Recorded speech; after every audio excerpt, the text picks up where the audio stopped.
Greetings, boys and girls, ladies and gentlemen. Rest in peace, Charlie Kirk. And today, I just got done watching Demon Slayer Infinite Castle. And boy, do I have to talk about this film. This film was one of the worst films I think I've seen in a while. And this film was everything why I stopped watching Demon Slayer, and then some. I haven't been watching much anime at all recently, but this just made me not want to touch Demon Slayer with a 10-foot pole for the rest of my life. I think I can happily live the rest of my life without watching another episode of Demon Slayer. Boy, I watched it in dub in the theaters, and this movie just felt like I just got edged for the whole entire film. I might have busted 3-4 times throughout the whole entire film, because it was like multiple. It's just like I went to the theaters to binge watch 2 seasons of Demon Slayer, because it was all over the place. So the whole gist of this film is that Michael Jackson got the Demon Slayer core in this infinite castle domain, and there's different people fighting different demons. That's really the point of the film. So they jump to each fight, and each fight gets resolved in this movie.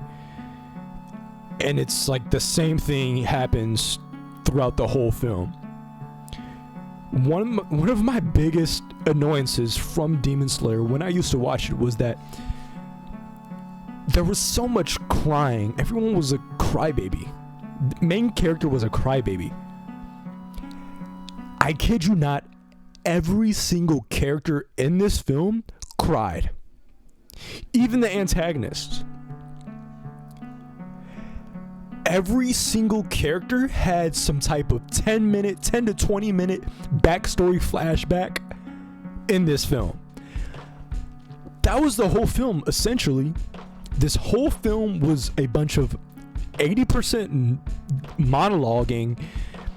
I think the characters talk to each other in real time only 10% of the film. Most of the film is just them monologuing about their past and what they went through, them talking to their past senseis and people that they looked up to, and then them fighting for a couple more minutes. That was the film. And so the first fight, we have this insect butterfly girl. She's facing this demon with these fans.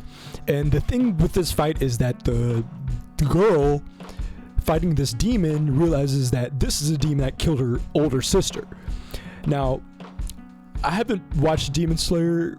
I dropped Demon Slayer at the Entertainment District Art, so I haven't watched it since. I'm not caught up with Demon Slayer.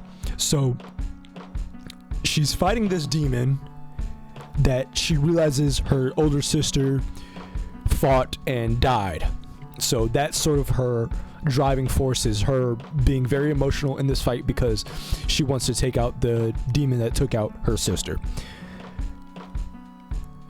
So she thinks about her sister. There's a whole flashback of her sister dying, and then she's fighting the demon, and then the demon has this whole flashback about his whole family, his whole life.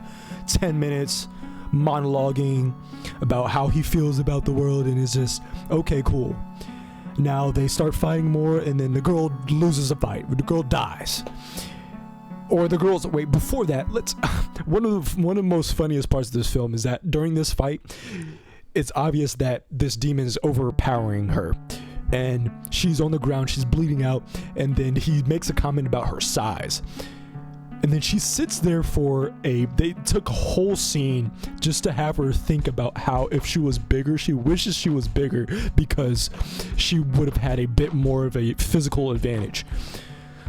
Like, what are we talking? Like, this was This is hilarious. And then the demon just digs in her, kills her, and that's really the first fight. There were, points where everyone has a force ghost, like in Star Wars. Everyone just pops up their old self, or a mentor pops up and starts talking, and then there's a 20-minute flashback on whatever, and it's broken up into multiple little flashbacks. There's so many flashbacks in this film that you think this film has PTSD. This is a PTSD simulator film. If you want to know what PTSD feels like, and you want to know how flashbacks feel like, watch this dang film, because this film had so many flashbacks that, boy, like, it might be a sleeper cell agent, whatever the flip. So that was the first fight. The second fight, you have one of my most annoying characters, but you don't even see his annoying side because he's in a sleep state. I don't know how he's able to. I didn't watch it, and so whatever. He starts fighting his older brother. I don't think it's his brother, but it was like his older mentor, his guy that he worked alongside. And the whole deal with this is that their sensei died, and the older brother, which is a demon now, didn't really care about this. He didn't feel good being that Zenitsu was his lesser, and he just didn't like him because he has a superiority complex, essentially. And then his thing is that he knows a vast majority of the same techniques that Zenitsu does. Zenitsu only knows the first technique and was able to know and master that one.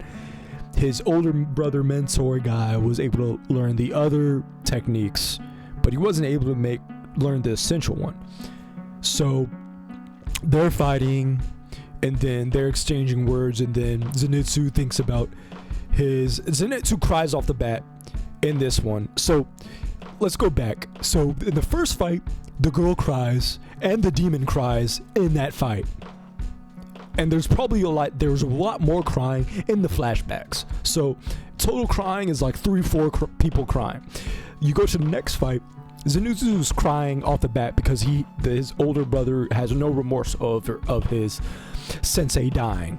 So they're fighting, they're swapping hands, and then Zenitsu pulls out this crazy move that he invented, which is a higher form that his brother knows because he was able to learn and master whatever. So he's able to utilize this form on his older brother demon guy, and he was able to overpower and defeat him. And this prompts another flashback or like a force ghost moment with his sensei, where his sensei's talking to him and his sensei starts crying, and then he might have started crying after that, and then while the demon's dying, he might have been crying during that. So that's like 6 people crying in this film. And then the film takes a little break and talks about this other stuff, and then there's other little things in this movie, but man, they were sidelined. And so the next fight is the most interesting fight, is when Tajiro gets rematched with the guy who killed the Flame Hashira. And this is the height of the film. This fight starts like an hour or so into the movie. Hour and a half or so into the movie. So the real kicker, the real interesting part of the movie starts an hour and 30 minutes in. So in this fight, he's fighting the guy, and there's other water Hashira fighting him too. And with this, he's trying to break down why this guy was so powerful. So what he finds out is that this guy scales with the intent of his combatant, his opponents. So he's like, dang, how am I supposed to fight this guy? Before this, they're already like people. Everyone has a force ghost. The guy has a force ghost that's talking to him, and he's like, if there's like flashbacks during this, man, oh my days. So Tanjiro's talking to his internal self. He's monologuing to himself. He's trying to decipher what's going on. There's so many monologues. Every scene, every fight, every instance, it's mostly just them talking to themselves in their head, monologuing or talking about an old flashback of what happened in the past, and that's why this is happening now. That's the whole film. And in the final fight, there's no different. In the final fight, it does it again in the most interesting circumstances, but it does it worse because it's dragged on the longest. So he finds out a weakness to fight this guy because his father, when he was little, taught him this technique that he never utilized until now. And then he's able to overpower this demon, cut off his head, but what they don't know is that he has this crazy willpower that he's not gonna die even when you cut his head off, because he's able to stand and fight the Tanjiro and the other water Hashira. So at this point they're exhausted, and then the demon has the longest flashback in the film, at a point where I thought the movie was gonna end. But no, we have another almost hour sequence in this film. So it's like, what is going on? For real. So he goes through this flashback on how he was able to grow up and why he's about to die. And then the flashback to him with his head chopped off, but he was able to seal the wound quickly and continue fighting. And it's pretty funny because he's just walking around with it as the stub on his neck, and it's pretty funny at this point. And then he realized he doesn't want to fight anymore. He wants to die because he wasn't able to be strong or something throughout the flashback. I don't know. At this point, I was sick of the movie, and I was just amazed on how they got away with this and how people are lining up to watch this BS. In this flashback too, we learned that he was adopted by this sensei of this dojo that has nobody but his dying little sister or daughter that he's not able to take care of, so he has to go work. So he gets the demon, who wasn't a demon yet, this is the flashback, he gets the kid to watch and take over her daughter, so her daughter's able to get well. And at 16, the father's like, you guys are 18, my daughter's 16, my daughter likes you and she wants to marry you. So later they marry each other, and I'm not sure if they were still 16, if she was still 16 at this, but I should have walked out this film when that happened, because what the heliante just happened. And then all this goes on, and then we flash back to him now, and he's like, wait, do I actually still want to stay alive and fight? He's like, no. So he beats himself up, and he's like, wait, maybe I do want to stay alive and fight because that's why I existed in the first place. And he's like, wait, no, let's think about that one girl and just rest. And that was the movie. The movie ends there.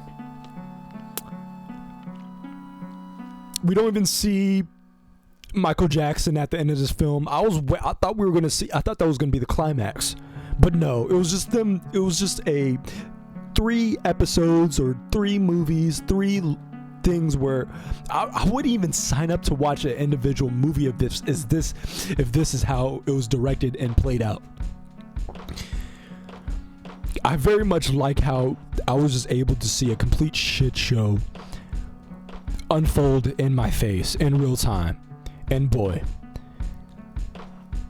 I know I could probably rant about this film any longer, but I think I would be giving it too much, justice, too much word of mouth if I were to do that. So that's all I gotta say. If I were to rate this movie, it would be a 3 out of 10, maybe a 4 out of 10, because it does look great and it is cool to look at and watch and to see the animation. But other than that, you're gonna be in it for a boring, cringy, goofy, dumb fun.